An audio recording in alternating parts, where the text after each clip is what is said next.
C'est une vérité de foi, tout homme a une vocation divine. Toute personne humaine est appelée à rejoindre Dieu. Alors, si le plafond représente le ciel, on peut représenter chaque personne humaine par un petit sachet de thé.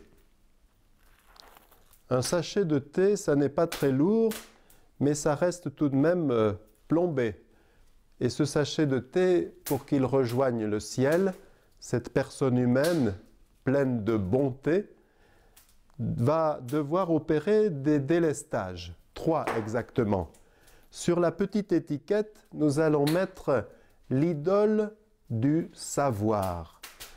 Non pas que tout savoir soit mauvais, bien au contraire, mais il y a des savoirs qui nous détournent du ciel, qui nous détournent de Dieu. Par exemple, nous avons tous dans l'idée, nous avons tous eu un jour ou l'autre l'idée que Dieu était un magicien. Puisqu'on nous a dit qu'il était tout-puissant, eh bien nous croyons facilement qu'il peut faire d'un coup de baguette magique sortir une guérison de son chapeau. Et s'il ne le fait pas, c'est donc qu'il n'existe pas.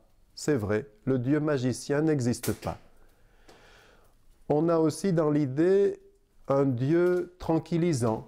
Parfois on me le dit à moi. Vous savez, Père, je ne suis pas croyant, mais je suis très tolérant. Si cela vous fait du bien à vous, eh bien je ne suis pas contre. Comme si on pouvait donner sa vie à un anesthésiant. Comme dit Ingrid Betancourt, à qui on explique aussi sa foi par ce Dieu tranquillisant, mettez donc Jésus dans votre vie, vous verrez s'il vous laisse tranquille. Mais il y a aussi le Dieu distributeur automatique, le Dieu caissière de supermarché. C'est un jeune qui m'a dit ça un jour. Il avait pendant longtemps l'idée que lorsqu'il vivait un bon moment de joie, eh bien cela n'allait pas durer et qu'un jour il faudrait passer à la caisse. Comme si Dieu ne pouvait être que jaloux de nos joies. Évidemment, ce Dieu-là n'existe pas non plus. Alors il va falloir se délester de tous ces savoirs qui au fond nous empêchent de connaître le vrai Dieu. Parce que dans l'Évangile, nous n'avons pas du tout ces idées de Dieu. C'est un Dieu qui vient sur de la paille, qui meurt en donnant sa vie sur une croix. C'est un Dieu Père, Fils et Saint-Esprit. Voilà pour l'idole du savoir dont il faut se délester. Sur la petite ficelle, le petit fil, je vais mettre l'idole du pouvoir.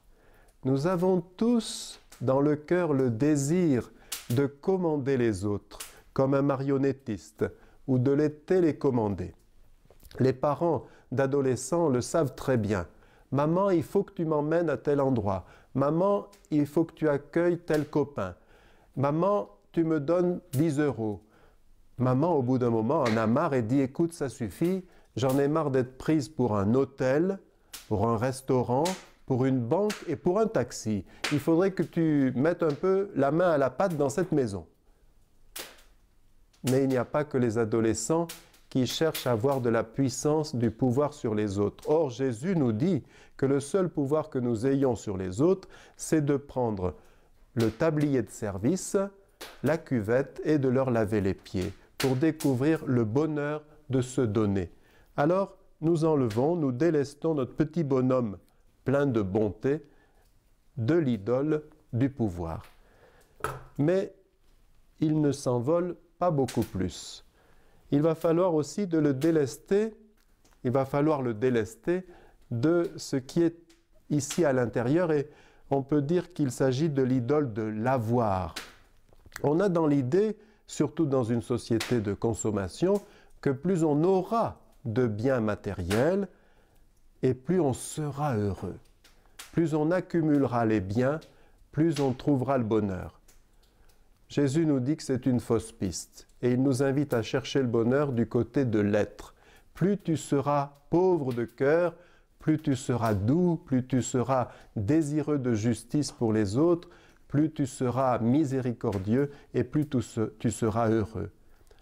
Un ami qui a été un temps directeur d'un CNRS dit avec humour, et c'est un bel hommage pour son épouse, il dit « il faut toujours préférer le verbe être au verbe avoir, sauf dans un cas, je préfère avoir une femme plutôt que être une femme.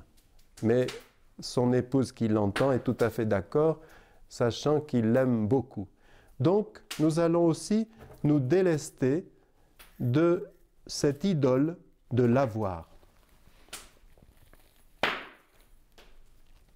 Et voilà notre petit bonhomme, notre personne humaine, délestée de tout ce qui peut l'empêcher de rejoindre Dieu. Mais elle ne décolle pas plus pour autant. Il lui manque encore quelque chose. Il va falloir un feu.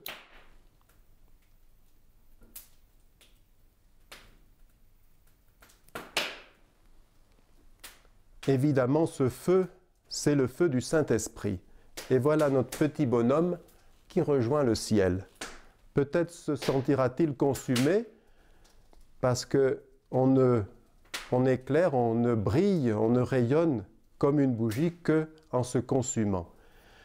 Bien sûr, comparaison n'est pas raison et il faut corriger un peu l'image en disant que le Saint-Esprit ne vient pas après tous ces délestages, c'est lui au fond qui les inspire.